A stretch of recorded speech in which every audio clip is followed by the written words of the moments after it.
Graças a paz, amados. Amém? É sempre um desafio estar na presença de Deus e na presença da igreja para compartilhar uma palavra tão importante. Esse mês nós estamos falando sobre desperte para o fim. E só o tema já causa algo no nosso coração, não é verdade? Que você tenha essa expectativa de que o Senhor fale com você nessa manhã, amém? Eu quero te convidar que você abra a sua Bíblia comigo em Mateus, capítulo 25, a partir do verso 1. E a palavra de Deus diz assim: O reino dos céus, pois, será semelhante a 10 virgens que pegaram suas candeias e saíram para encontrar-se com o noivo. 5 delas eram insensatas e 5 eram prudentes. As insensatas pegaram suas candeias, mas não levaram óleo consigo. As prudentes, porém, levaram óleo em suas vasilhas, juntamente com as suas candeias. O noivo demorou a chegar, e todas ficaram com sono e adormeceram. À meia-noite ouviu-se um grito: o noivo se aproxima, saiam para encontrá-lo. Então todas as virgens acordaram e prepararam suas candeias. As insensatas disseram às prudentes: dê-nos um pouco do seu óleo, pois as nossas candeias estão se apagando. Elas, porém, responderam: não, pois pode ser que não haja o suficiente para nós e para vocês. Vão comprar óleo para vocês. E saindo elas para comprar o óleo, chegou o noivo.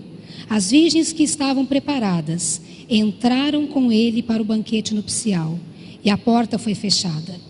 Mais tarde vieram também as outras e disseram: Senhor, Senhor, abre a porta para nós. Mas ele respondeu: a verdade é que não as conheço. Portanto, vigiem, porque vocês não sabem o dia e nem a hora. Senhor nosso Deus, estamos aqui diante da Tua palavra e pedimos que o Teu Santo Espírito venha, Senhor, falar com cada coração nessa manhã. Sabemos que o Senhor tem algo especial a nos dizer, porque todas as vezes que nos reunimos, o Senhor tem algo a nos dizer. E que cada um, Senhor, possa estar com seus ouvidos atentos, com a expectativa no coração, de que o Senhor venha falar individualmente com cada um. Em nome de Cristo Jesus é que nós oramos. Amém? No capítulo 24 de Mateus, Jesus está andando com os seus discípulos. E eles param em frente ao templo. Sabe o templo de Salomão? Aquela construção maravilhosa, que havia sido destruída e depois foi reconstruída. E os discípulos pararam em frente ao templo e falaram: Senhor, olha que construção, olha que grandiosidade. Mas Jesus olhou para eles e disse: olha, haverá um tempo que não ficará pedra sobre pedra. E eu creio que essa palavra assustou os discípulos. Como pode um templo deste tamanho ser destruído? Algo que demorou tanto para ser construído. E eles continuaram caminhando e eles foram até o Monte das Oliveiras, onde o Senhor sempre tinha particular com seus discípulos ali. E eu creio que eles ficaram se cutucando. Vai lá, você pergunta para ele: quando vai acontecer isso? E os mais chegados chegaram diante do Senhor e falaram: Senhor, quando que vai acontecer essas coisas que o Senhor falou aí? Quando será o tempo do fim? E então Jesus, a partir do capítulo 24 de Mateus, ele não responde aos discípulos quando, mas ele começa a dizer sobre o tempo do fim. E Jesus começa a dizer que haverá um tempo que o amor iria se esfriar. Ele começa a dizer que haverá guerras, rumores de guerras. E um pouco mais para frente ele começa a falar sobre a destruição de Jerusalém.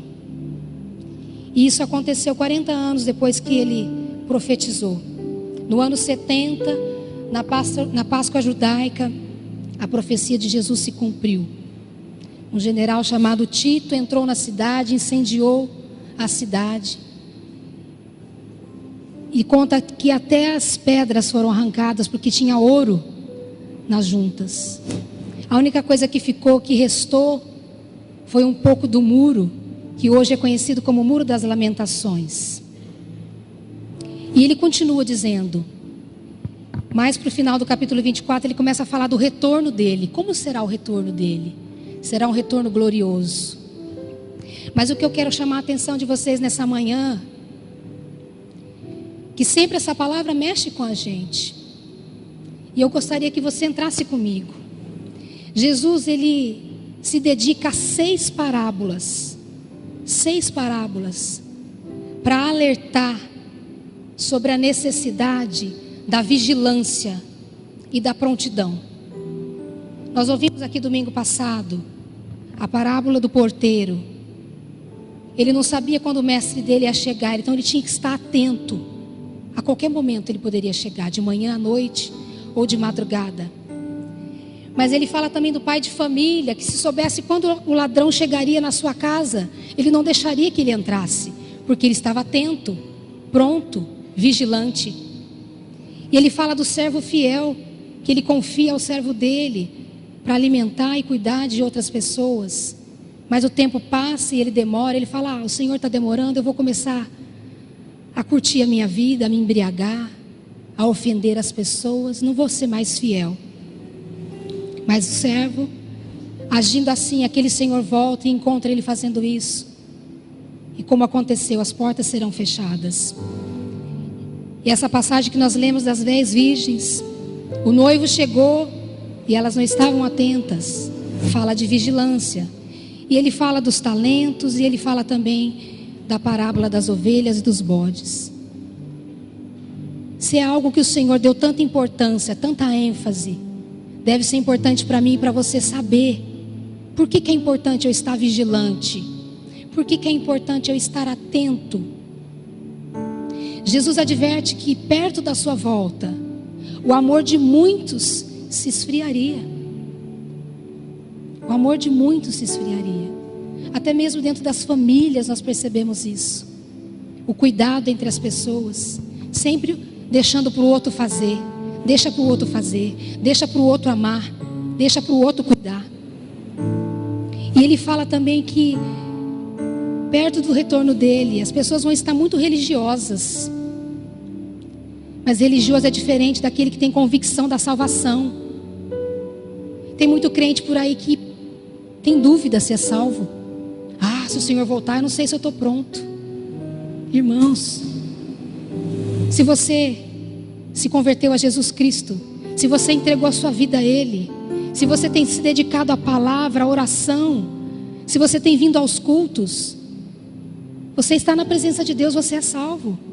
Você precisa ter essas convicções. Você não pode ser esse crente que não sabe, que não está pronto, que não está alerta.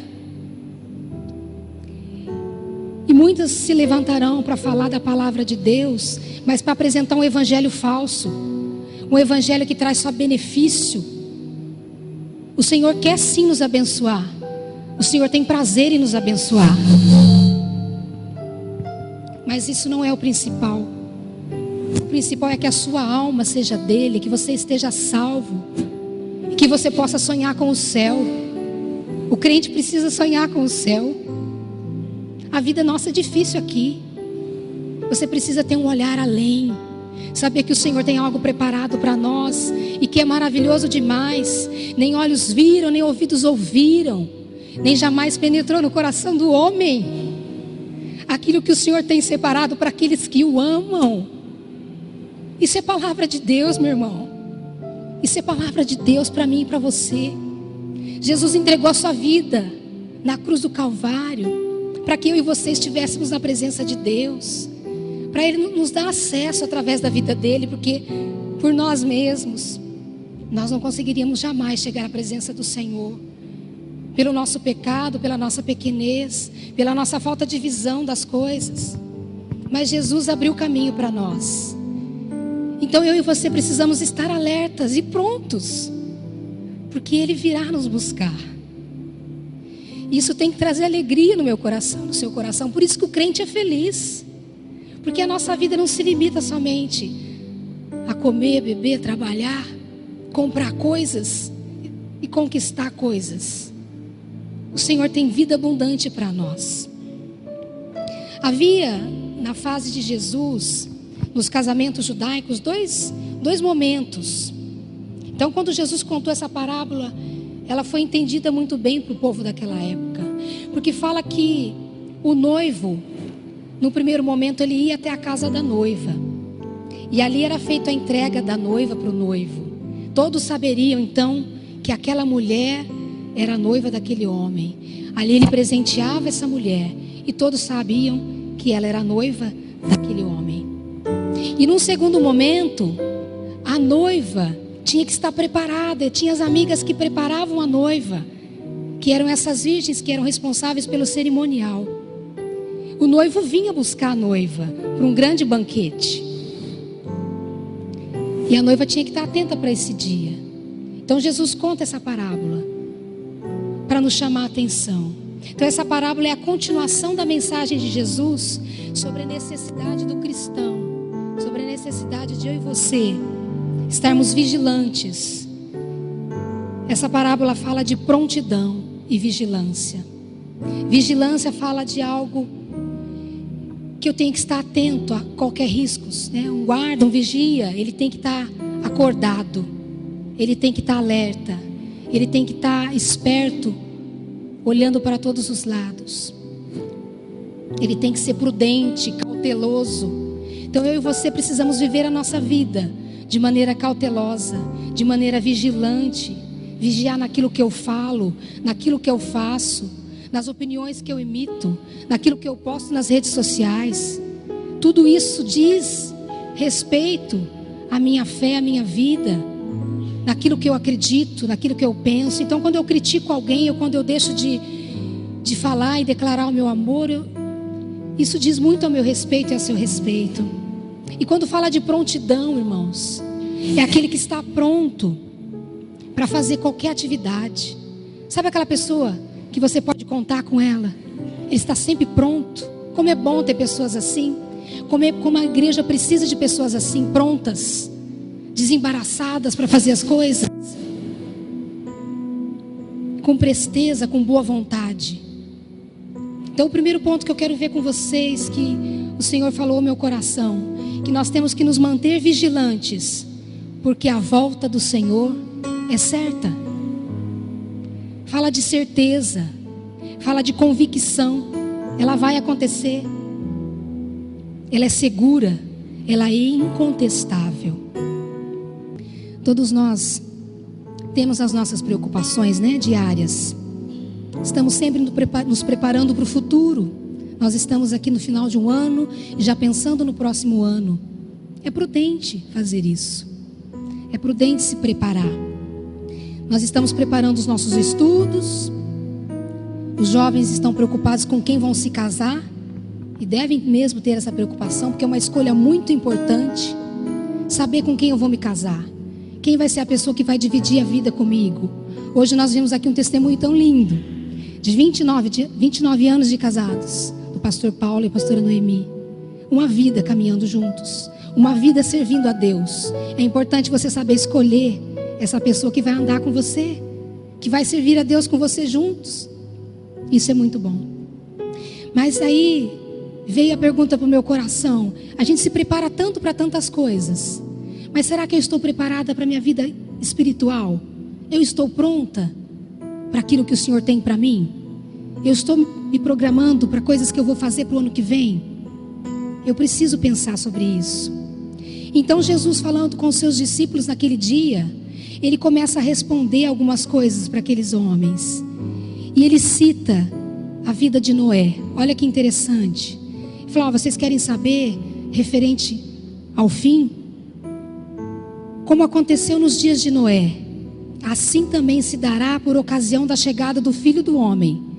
Porque nos dias em que antecederam ao dilúvio, o povo levava a vida, comendo, bebendo, casando-se, oferecendo-se em matrimônio, até o dia em que Noé entrou na arca, e as pessoas nem notaram, até que chegou o dilúvio e levou a todos. Assim ocorrerá na vinda do Filho do Homem. Jesus dizendo: olha, vai ser assim. As pessoas vão estar se casando, vão estar vivendo as suas vidas, algumas nem lembrando que Deus existe. E assim como aconteceu com Noé, a arca se fechou, a oportunidade foi dada. Vocês conhecem a história de Noé. A palavra diz que quando ele entrou na arca, ele tinha 600 anos de idade. E ele tinha 3 filhos e uma esposa. Mas a primeira vez que é mencionado o nome dele, ele tinha 500 anos. Então, podemos imaginar que quando o Senhor falou com ele, ele ficou esse tempo todo preparando a arca. E olha que se você parar para pensar, como esse homem foi especial. Ele foi um engenheiro naval, construiu aquela arca com todas as medidas que o Senhor deu. Ele teve que ser um veterinário, porque ele teve ali um zoológico flutuante.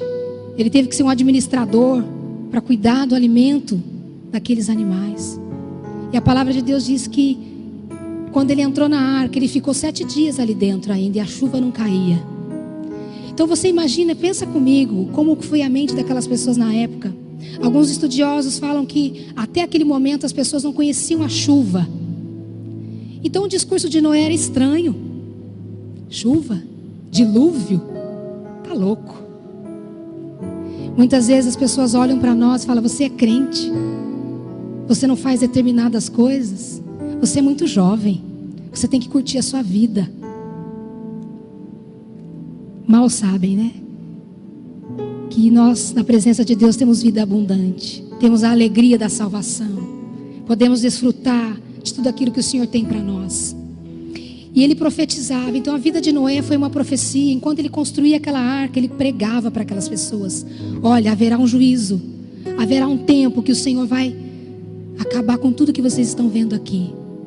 Era uma palavra dura, era uma palavra difícil, mas o tempo todo a vida dele testemunhava. Tudo o que ele fazia era um testemunho. A vida dele era o testemunho, a vida dele era o discurso. E assim também é comigo e com você. Nós que somos cristãos, filhos de Deus, as pessoas olham para nós e esperam de mim e de você atitudes diferentes daquelas que eles veem aí fora. Se o amor está se esfriando, ele não pode esfriar no meu e no seu coração. Nós cantamos aqui nessa manhã: Senhor, enche meu coração desse amor que pode mudar o mundo. Vamos pedir isso para o Senhor, que o amor não venha se esfriar em nós, que o amor não venha se esfriar dentro da igreja. Vamos receber bem os nossos visitantes, vamos receber bem as pessoas que venham conhecer a igreja. Vamos ser pessoas que amam, porque receberam o amor de Deus primeiro. Vamos fazer como Noé fez, dizer que vale a pena investir na vida com Deus, porque vale a pena ser separado, porque as promessas do Senhor para nós não são só para essa vida, não é vida abundante só agora, mas nós temos promessa de vida eterna. Olha o que a palavra de Deus diz lá em 1 João, capítulo 5. E este é o testemunho: Deus nos deu a vida eterna, e essa vida está em seu Filho. Quem tem o Filho tem a vida. Quem não tem o Filho de Deus não tem a vida. É palavra de Deus para as nossas vidas. Então, nós que conhecemos a palavra de Deus, nós que procuramos andar em novidade de vida, não podemos ser pegos de surpresa. Nós não temos desculpas, porque nós conhecemos a palavra. E olha o que a palavra de Deus nos diz: que Jesus foi preparar lugar para mim e para você. Ele falou isso nos seus evangelhos. E ele diz assim lá em João 14: na casa de meu pai há muitas moradas, há muitos aposentos. Se não fosse assim, eu não teria dito a vocês: vou preparar lugar. E se eu for lhe preparar lugar, eu voltarei e levarei para mim, para que vocês estejam onde eu estiver. Palavra de Jesus. Então a maneira que eu vivo a minha vida revela qual a importância que nós damos para a palavra de Deus. Qual a importância você tem dado para a palavra de Deus? Nós cremos realmente que Jesus foi preparar lugar para nós? Ou isso é a história que você conta para as crianças? Eu creio realmente que o Senhor foi preparar morada para mim? Como eu declaro isso com a minha vida? Servindo a Deus, sendo fiel ao Senhor. O desejo do Senhor é que onde Ele estiver, nós também estejamos. Precisamos então comunicar essa verdade para as pessoas. Qual é o discurso da sua vida? Qual é o discurso da minha vida? O discurso de Noé era a vida dele. Então nós não temos como separar aquilo que eu acredito quando eu estou no trabalho. Lá no trabalho eu continuo acreditando em Deus. Lá no trabalho eu continuo acreditando que Ele pode mudar a vida daquela pessoa que trabalha comigo. Lá no trabalho eu continuo acreditando no céu. Aonde eu estiver, eu continuo acreditando que Jesus virá me buscar. E eu preciso estar atenta, eu preciso estar alerta, eu preciso estar pronta para isso. O apóstolo Pedro diz na sua segunda carta, no capítulo 3, algo que as pessoas já diziam naquela época, olha só. Eles dirão: o que houve com a promessa da sua vinda? Desde que os antepassados morreram, tudo continua do mesmo jeito, desde o princípio da criação. Mas eles deliberadamente se esqueceram de que há muito tempo, pela palavra de Deus, existiam céus e terra, esta formada de água e pela água. E pela água, o mundo daquele tempo foi submerso e destruído. Mais uma vez a palavra de Deus mencionando Noé. Pela mesma palavra dos céus e terra, que agora existem, estão reservados para o fogo, guardados para o dia do juízo e para a destruição dos ímpios. Não se esqueçam disso, amados.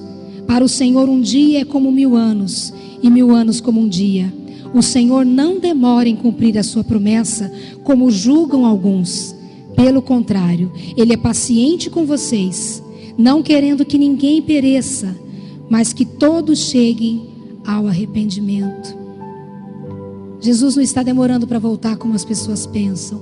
Ele está dando oportunidade para aquele que não foi alcançado ainda. Você tem pessoas na sua família que não são salvas? Você tem amigos que não são salvos? Pessoas que você ama? O Senhor está aguardando que essas pessoas se acheguem também à presença dEle. Esse é o desejo do Senhor, que todos cheguem ao arrependimento, que todos recebam o perdão e a reconciliação com Deus, através do sacrifício perfeito de Jesus na cruz do Calvário. Por isso eu e você temos que estar vigilantes, porque a volta do Senhor é certa. E o segundo ponto, por que eu preciso me manter vigilante? Por que eu preciso me manter pronta? Porque a volta do Senhor é repentina. Algo repentino é algo que vai acontecer subitamente. É algo que acontecerá sem que alguém saiba. Algo que acontecerá de maneira imprevista. É interessante que de tempos em tempos, os homens, assim como os discípulos, querem saber quando isso vai acontecer. Senhor, quando vão acontecer essas coisas?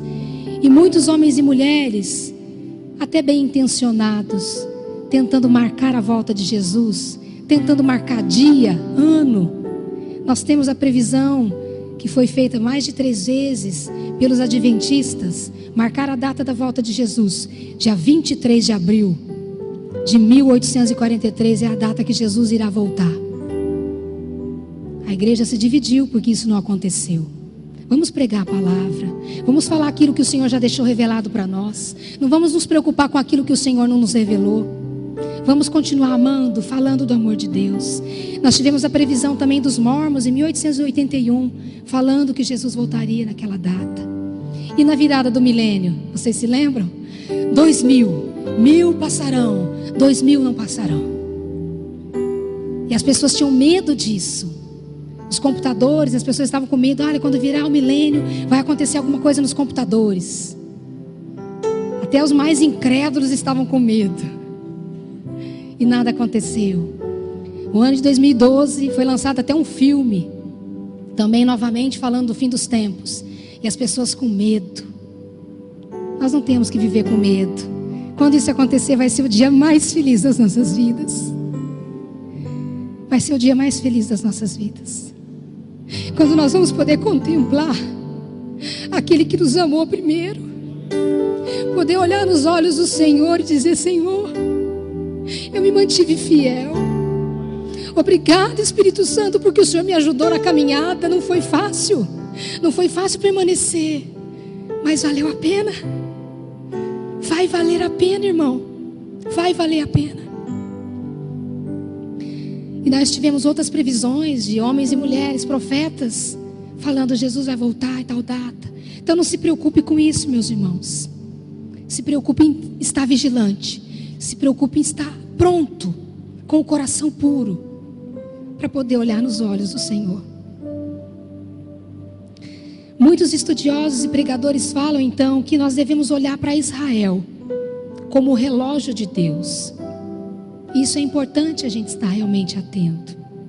Você sabe que Israel, em 1948, foi reconhecida como nação novamente. E agora, nesse ano de 2018, completa 70 anos. 70 anos de nação. E alguns desses pregadores também falam que 70 anos é o tempo de uma geração. Olha o que a palavra de Deus diz lá em Salmo 90:10. Os anos da nossa vida chegam a 70 ou 80 anos para os que têm mais vigor. Entretanto, são anos difíceis e cheios de sofrimento, pois a vida passa depressa e nós voamos. Muitos dizem que estamos vivendo a última geração, mas a palavra de Deus diz também, lá em Mateus 24:36, entretanto, a respeito daquele dia e da hora, ninguém sabe, nem os anjos do céu, nem o Filho, senão exclusivamente Deus. O nosso papel, meus queridos, é saber que o dia, não é saber o dia e a hora, mas é estarmos prontos com o nosso coração alegre, esperando esse retorno. É anunciar a salvação que há no nome de Jesus. Isso eu posso fazer, isso eu devo fazer como filho de Deus. É compartilhar da palavra, como a pastora Sueli abriu aqui o culto falando de um testemunho. Compartilhe o seu testemunho, compartilhe a palavra de Deus, compartilhe essa mensagem com alguém, compartilhe a mensagem da terça-feira com alguém, compartilhe a sua experiência de oração. Isso vai gerar fé nas pessoas, isso vai causar interesse nos corações, e quem sabe uma conversão, e quem sabe uma alma se rendendo a Jesus. Você não sabe a alegria que é você ver alguém se rendendo aos pés do Senhor e saber que foi através da sua vida, que foi através do seu testemunho, que foi através da sua instrumentalidade. Olha o privilégio que Deus nos dá de fazer parte do reino dele de maneira tão especial. Pessoas simples, pessoas comuns, fazendo algo extraordinário, que é compartilhando de algo espiritual, de algo que nos leva além dessa vida. Eu e você podemos fazer isso. Essa é a proposta do Evangelho para a minha vida e sua vida. O Senhor nos leva além. O Senhor nos tira da nossa vida, das nossas preocupações corriqueiras e nos coloca em preocupações maiores, em vidas que estão indo para o inferno sem conhecer o amor de Deus. Eu preciso me preocupar com as pessoas que estão do meu lado. Olha o que a palavra de Deus diz lá em Hebreus. Pois em breve, muito em breve, aquele que vem virá e não demorará. Mas o meu justo viverá pela fé. Continue vivendo pela fé, meu irmão. E se retroceder, não me alegrarei nele. Nós, porém, não somos dos que retrocedem e são destruídos, mas dos que creem e são salvos. Você pode tomar para você essa palavra? Nós, porém, não somos dos que retrocedem e são destruídos, mas dos que creem e são salvos. Nós não retrocedemos, nós avançamos acreditando na volta do Senhor Jesus. Fomos salvos por Ele, fomos comprados pelo precioso sangue, fomos resgatados da nossa vã maneira de viver. Como a minha vida era vazia, como a minha vida era sem sentido, como nós encontramos sentido e propósito quando nós somos amados por Deus, meu irmão. Como nós nos sentimos especiais. Como é bom receber o amor de Deus em nós. Receber a paz de Cristo, que excede o entendimento. Que mesmo você passando por provas, mesmo você passando por dificuldades, você tem paz no seu coração. Você confia que Deus fará melhor do que você tem pedido para Ele. Porque a palavra dele fala assim, que Ele faz infinitamente mais daquilo que nós pedimos, daquilo que nós pensamos. Ele faz infinitamente mais. Então não tenha medo de entregar sua vida para Jesus. Não tenha medo de confiar no amor dele.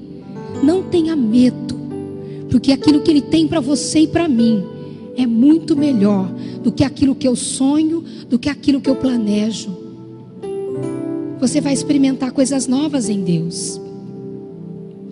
E a palavra de Deus continua dizendo lá em 1 Pedro, capítulo 1, versos 18 e 21, ele diz assim: pois vocês sabem que não foi por meio de coisas perecíveis, como prata ou ouro, que vocês foram redimidos da vossa maneira vazia de viver, que foi transmitida pelos seus antepassados, mas pelo precioso sangue de Cristo, como de um cordeiro sem mancha, sem defeito, conhecido antes da criação do mundo, revelado nesses últimos tempos em favor de vocês. Por meio dele vocês creem em Deus, que ressuscitou dentre os mortos e o glorificou, de modo que a fé e a esperança de vocês estão em Deus. Nós cremos num Deus vivo, que ressuscitou, e tem para mim e para você promessa de vida eterna com Ele. Mas para que eu e você possamos receber essa vida eterna, para que eu e você possamos contemplar aqueles olhos de amor, nós precisamos estar prontos, vigilantes, porque a vinda dele é repentina, é certa e é repentina. Portanto, não devemos temer a volta do Senhor, e sim devemos desejar a volta dele. Esses dias eu peguei alguém dizendo assim, num momento de muito sofrimento, vendo uma cena muito chocante de violência na TV: ô Jesus, volta logo. Você já sentiu isso? De olhar e ver o mundo, o quão difícil está. Fala: Jesus, volta logo. Eu não sei se eu aguento muito tempo. Quando entendemos que esse processo é certo, quando entendemos que esse processo é repentino, isso requer de mim vigilância. E mais, deve gerar no meu coração e no seu coração um senso de urgência, de que eu não posso mais deixar as coisas para amanhã. Tem que ser hoje. Hoje você precisa decidir algumas coisas, porque você não sabe do dia de amanhã. O dia de amanhã a Deus pertence. Hoje é dia de perdoar. Hoje é dia de se reconciliar com alguém. Hoje é dia de se reconciliar com Deus, se você ainda não fez isso. Hoje é dia de dizer que eu amo. Você já disse para os seus filhos, olhando nos olhos: filho, eu te amo. Filha, eu te amo. Você já olhou para sua esposa: ah, ela sabe que eu amo. Olhe nos olhos, diga que ama. O amor cura, o amor sara. Como é bom você saber que você é amado. Então diga que você ama. Abra o seu coração, não deixe para amanhã, você não sabe do dia de amanhã. Hoje é dia de decisão, meus queridos. Hoje é dia de acertar pendências. Final de ano nós gostamos de fazer isso, né? Fazer um balanço de como foi. Não deixa para o final. Você pode fazer isso hoje. Talvez o Espírito Santo já tenha mostrado no seu coração coisas que você precisa fazer hoje. Hoje. Todos nós sabemos que um dia nós vamos morrer. Nós não somos eternos aqui. Independente da minha idade e da sua idade, nós não sabemos. Nós estamos com uma senha na mão. Eu não sei o meu número, você não sabe o seu número. Então eu posso morrer a qualquer momento, mas o Senhor também pode vir me buscar. Então existem duas formas de eu encontrar com o Senhor: com a minha morte, ou com a vinda dele, com o arrebatamento. Então, independente se vai ser com a minha morte ou se vai ser com a volta de Jesus, eu tenho que estar pronta. Eu tenho que estar vigilante. Eu tenho que acertar as minhas pendências. E é exatamente sobre isso que a palavra de Deus está nos alertando. A forma que eu levo a minha vida, a forma que você leva a sua vida, vai determinar o depois. Vai determinar o depois. Olha o que o apóstolo Paulo diz ali na carta de Tessalonicenses. Ele diz algo: dizemos a vocês, pela palavra do Senhor, que nós, os que estivermos vivos, os que ficarmos até a vinda do Senhor, certamente não precederemos os que dormem. Pois dada a ordem, com a voz do arcanjo e o ressoar da trombeta de Deus, aleluia, o próprio Senhor descerá dos céus, e os mortos em Cristo ressuscitarão primeiro. Depois disso, os que estivermos vivos, seremos arrebatados juntamente com eles nas nuvens, para o encontro com o Senhor nos ares, e assim estaremos com o Senhor para todo sempre. Você conseguiu visualizar isso? O Senhor Jesus voltando para buscar a igreja, e o meu e o seu coração está ali pronto. Senhor, Maranata, vem nos buscar. Aqueles que já morreram em Cristo ressuscitarão primeiro, e nós, os que estivermos vivos, seremos arrebatados com Ele. Essa é a palavra de Deus. Por isso temos que estar vigilante. Essa é a palavra que eu acredito, e essa é a palavra que você deve acreditar. Essa é a palavra que você deve comunicar para as pessoas, que Jesus virá buscar um povo separado, um povo que nós já ouvimos falar aqui em domingos passados, exclusivo, que foi comprado por preço de sangue. Mas o terceiro ponto e último que eu quero ver com você, que eu preciso me manter vigilante, eu preciso me manter pronta, porque a volta do Senhor é iminente. Iminente é algo que acontece, que ameaça a concretizar, que está pronto a acontecer, está próximo, é imediato, a qualquer momento. Jesus continua dizendo lá em Mateus 24, 27, ele diz assim: pois da mesma maneira como o relâmpago parte do oriente e brilha até o ocidente, assim também se dará a vinda do Filho do Homem. Não vai ser aquele rápido secreto, não. Muitas pessoas acreditam assim, vai acontecer, ninguém vai saber o que está acontecendo. Não, todo olho verá. Nós vamos entender o que está acontecendo, e vai ser o dia mais feliz das nossas vidas. Nós vamos ver o Senhor vindo nas nuvens do céu, buscar a sua igreja. A qualquer momento isso pode acontecer. Maranata, a hora vem, Senhor Jesus.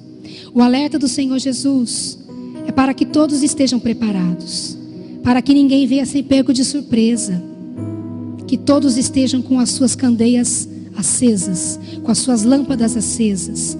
Ninguém pode ser fiel no meu lugar. Ninguém pode ser fiel no seu lugar, meu irmão. Ninguém pode estar alerta no seu lugar.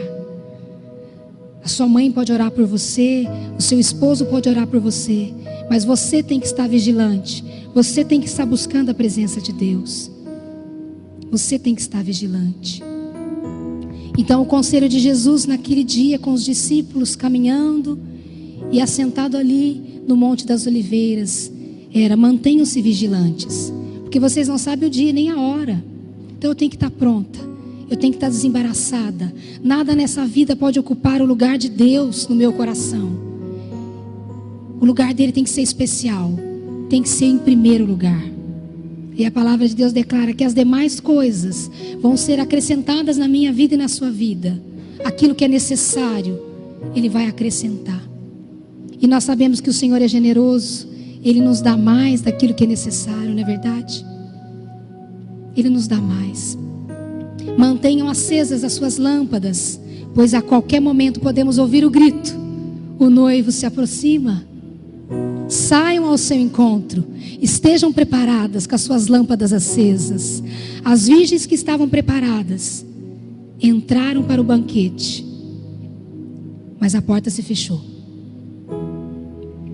Conta a história de um jovem que estava conversando com um pastor, e ele pergunta para ele acerca dos seus planos para o futuro. E o jovem começa a dizer: olha, eu pretendo estudar, eu vou começar a fazer faculdade agora, o ano que vem. Eu quero me formar. E depois? Depois eu quero trabalhar na minha área. E depois? Eu quero me casar. Eu quero ter os meus filhos. Muito bem. E depois? Bom, depois eu quero viajar com minha família. Quero ver meus filhos crescendo. Quero levar minha filha até o altar. E depois? Bom, depois eu quero me aposentar, quero viajar, conhecer o mundo. E depois? Bom, depois eu vou envelhecer e vou morrer. Aquele jovem tinha tudo planejado. Ele sabia o que ele queria estudar. Ele sabia com quem ele queria se casar. Ele sabia o que ele queria conquistar na vida. Mas ele não estava preocupado com a vida espiritual dele. E depois? Nós devemos sim investir na nossa vida, estudar, ser excelente naquilo que pretendemos fazer. Podemos ser os melhores naquilo que fazemos. Não para orgulho, mas como foi dito aqui pela manhã, para ser aquela pessoa que está destacada porque confiou em Deus primeiro. Colocou Deus em primeiro lugar. Deu a honra a quem tem honra. E o Senhor assim vai acrescentando nas nossas vidas. Vai nos dando mais daquilo que nós pedimos. Vai nos dando mais do que aquilo que merecemos. Mas nós temos que preocupar também com a nossa vida espiritual. Não fique adormecido, irmão. Desperte para o fim. Desperte o seu coração para aquilo que você pode fazer. O ano ainda não acabou. O que você pode fazer ainda esse ano para poder fechar com chave de ouro e dizer: Senhor, eu consegui perdoar, eu consegui pagar aquela dívida, eu consegui honrar a minha palavra. E através disso eu e você estamos glorificando ao Senhor, através das nossas atitudes, através da nossa honestidade, da nossa generosidade. Nós estamos dizendo a quem nós servimos: a um Deus de excelência, a um Deus que é ordeiro e que deseja que a nossa vida vá bem aqui na terra. Mas o maior desejo dele é que eu e você estejamos com ele na eternidade. E para que isso aconteça, o preço foi pago já está pago, a conta já está paga. Jesus já pagou na cruz do Calvário. Ele nos perdoou. E como já foi dito aqui em alguns domingos, o perdão, meu irmão, é para quem pede. Perdão é para quem se arrepende. Perdão é para quem reconhece o seu erro. Perdão não é liberado assim. Eu preciso reconhecer o meu erro. Eu preciso me arrepender dos meus pecados. Eu preciso reconhecer que eu preciso de Deus na minha vida. E isso só você pode fazer. Ninguém pode examinar o seu coração. O Espírito Santo te ajuda nesse momento a sondar o seu coração. Mas só você pode ter uma decisão na direção de Deus. Ter uma decisão de consertar uma pendência com alguém. Você pode fazer isso porque você tem livre-arbítrio.